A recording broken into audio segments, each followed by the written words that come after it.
The following takes place between 7 p.m. and 8 p.m.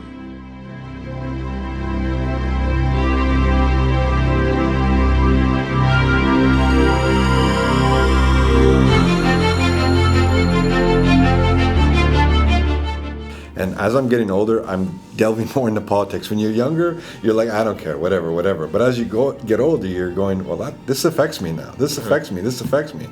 And you explaining this, and I hope other people get this too, is when it's explained, you're like, oh, geez, we could do things a lot better. And the other question which leads me is, why aren't we doing this?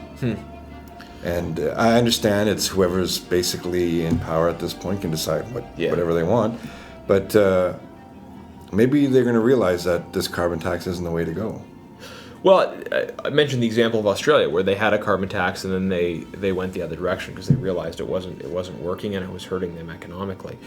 So hopefully Canada will make the same journey back. Although in Australia they had to elect, they actually call them Liberals in Australia, but effectively they're a Conservative Party before that change happened. So.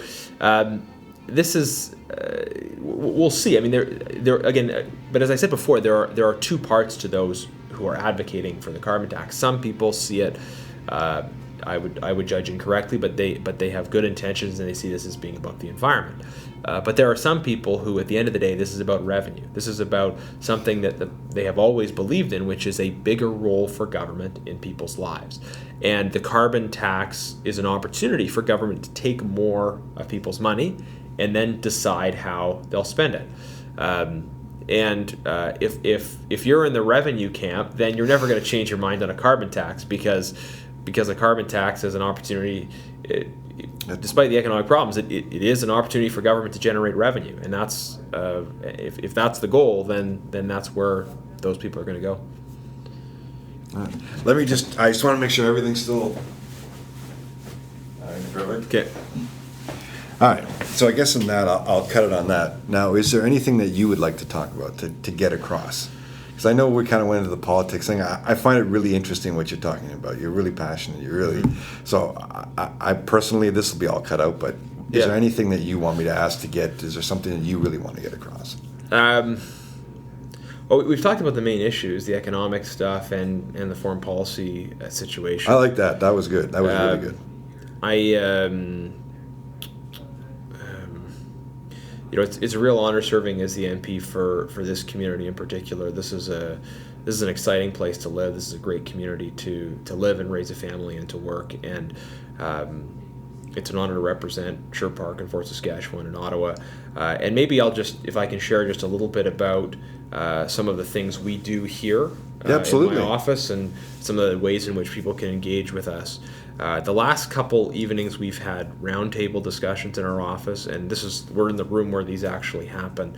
And for those that may be listening or watching and haven't engaged with that before, I'd encourage them to get in touch with our office and to get on our list for invitations when we have roundtables. And we do roundtables for an hour and a half. We talk about issues. We have people with different perspectives. We have good debate. I listen, and I take that feedback with me. So we have these on a regular basis. The other thing, I know you're from Fort Saskatchewan. Yep. Our constituency office is in Sherwood Park, but we have weekly office hours in Fort Saskatchewan. Oh, okay. That's at the Chamber of Commerce building from 2 to 5 every Friday. Every week my assistant Daniel is there, and if there's certain meetings scheduled, people want to meet me there, I'm always happy to come out and meet people there as well.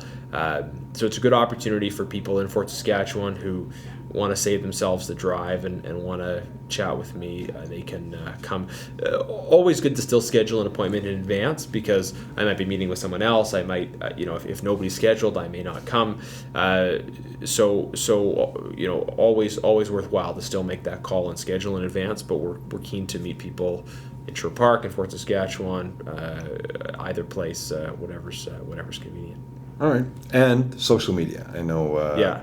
You're saying absolutely. You're on Twitter, you're on Facebook, and that's a good way for people to get a hold of you too if they want to book a meeting either here or there, depending on your schedule. If you're here, you could be in Ottawa. Yeah, and this is, I mean, one of the obvious challenges of being the member of parliament that's different from being a municipal politician or even the MLA is the travel back and forth. So, I love it when people invite me to events, and when I'm in town, I'm always keen to go. Sometimes there's something big happening, and I just have to be in Ottawa because I've got responsibilities there. And people understand that. They understand that my job isn't just to be in the constituency. My job is to be in Ottawa representing them, as well as back here to listen to what they're saying. And it does involve the back and forth. But whenever I'm in town, I'm very keen to connect with people, and either one-on-one or in roundtables or at community events. That's awesome.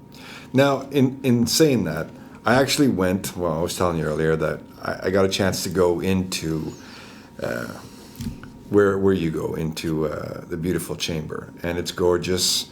What did you think the first time you went there now as an elected official? Now it's different because going the tour, I got to go with speaker's chair and do all this kind of stuff, and it's amazing when you're down there. Yeah.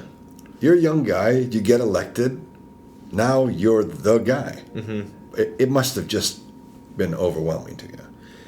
It was really powerful experience to go from having been in the gallery and been involved in politics but around the outside, to then be able to be on the floor of that chamber and recognize the history, the important responsibility that we all have. And I think one of the important challenges is however long you serve. I haven't been there that long. It's been a little over a year, but however long you serve, not to lose that real sense of awe of the responsibility, of the importance of what you're doing. Because sometimes you get so into the nitty gritty. You're busy. You're working through whatever you're trying to do, that you can forget that moment of awe. So it's I try and always kind of step back and say, I'm so blessed to be here.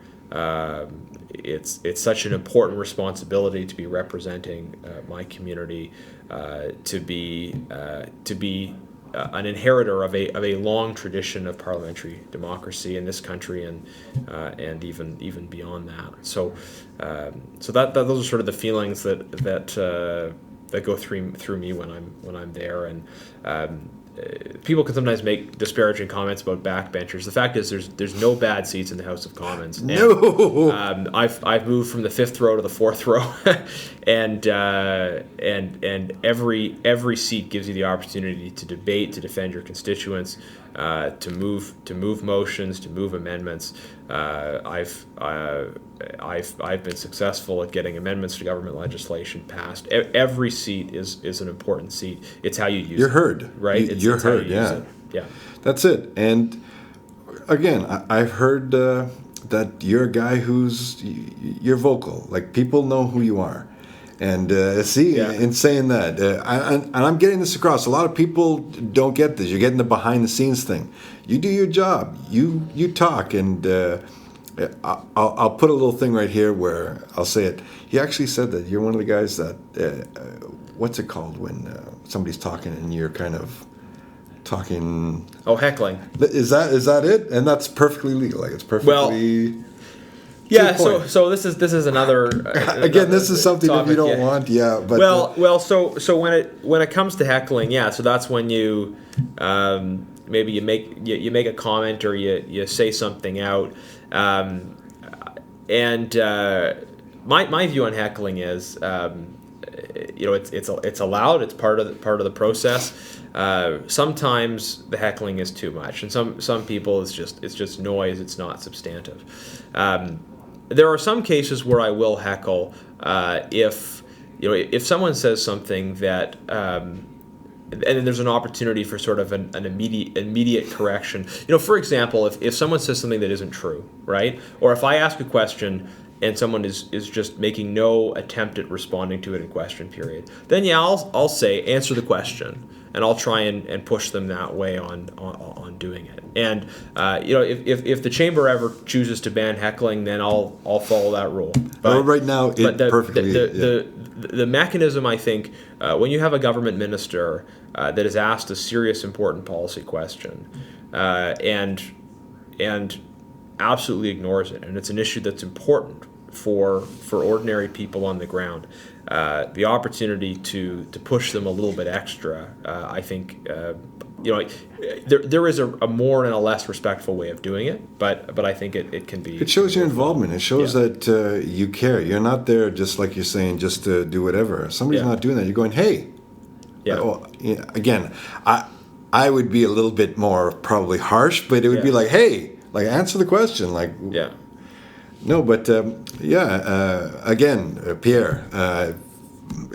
He talked about you very highly, like. Well, glad to hear it. And you've only been there for a year, so maybe in 10 years when I'm interviewing you again and you're in the speaker seat or something like that, like. Well. Yeah, I don't know if I have the personality to be the speaker. That's more of the moderator type. Hey, role. You never know. Like you're in now. I'm more likely to want to be in the thick of the debate wherever that's. Oh, really? You prefer that more than? Yeah, I think so. Yeah. So then, okay. So speaking of future, you're in this now. I know it's always the weird question I ask politicians. Do you see yourself ever going further? Do you ever see maybe Alberta? Or even Trudeau, or being the prime minister. Are you allowed to say anything like that? Well, I'm allowed to say whatever I want. I really love and enjoy the role I have right now, and it's hard to know what the future will hold because I'm an active person. I'm an active member of Parliament. I also have strong convictions, and if you've got strong convictions, there's some things that I believe and I will say, and there are some things I will not say. Right? I'm not a the party right or wrong type of person. So.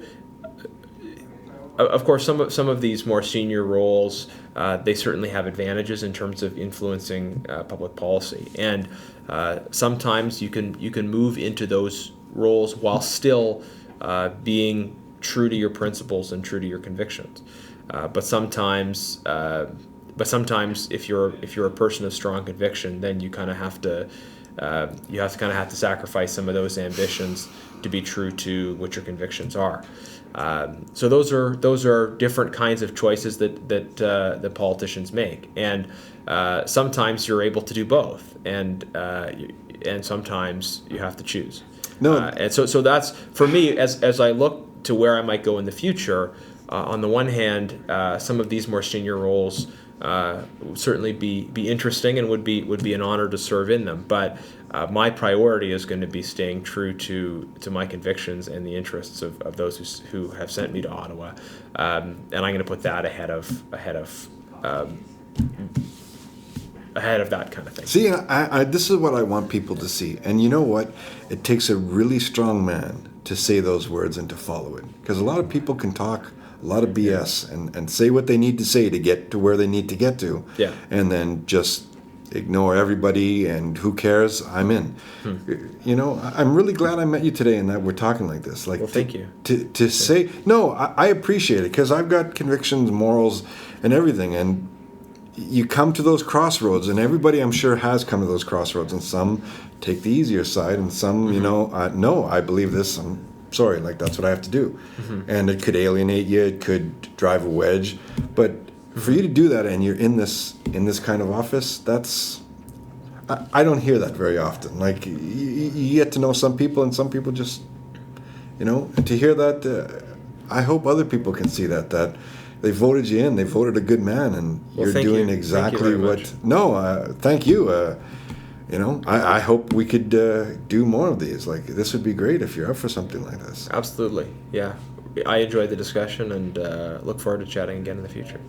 All right. So everybody, now we'll give you the last word on where they can contact you, and I guess you can lead it out on any final words you'd like to get across to anybody out there watching. Great. Well, again, our office is on the second floor of the Glass Professional Building in the Sherwood Park Mall. So that's where we're located, just by the Sherwood Park Mall, kind of south of where the old Target was. And when we're in Fort Saskatchewan, Friday afternoons 2 to 5, we're at the Chamber of Commerce building. And I have the address written down to give you. It's 9923 103rd Street in Fort Saskatchewan. So the other thing I should mention is our our Sherwood Park office is open Tuesday to Saturday, not Monday to Friday. That just reflects the fact that most of the time during Monday to Thursday period, I'm in Ottawa. So we want to have the office open on Saturday so that maximize the time when I'm here. So with that in mind, thank you again for the opportunity, and I appreciate this as another venue to talk to my constituents, and